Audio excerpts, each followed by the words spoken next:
தலையை தொட்டு மண்டே தலையை தொட்டு பாரு. ஆக்சுவலி கண்ணாடியில் அங்கே பாரு. தலையை தொட்டு பாரு. ஓன் தலை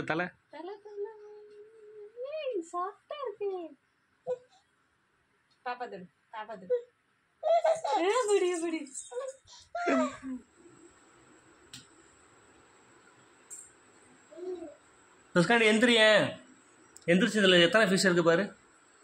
ஃபிஷ் எத்தனை இருக்கு பாரு.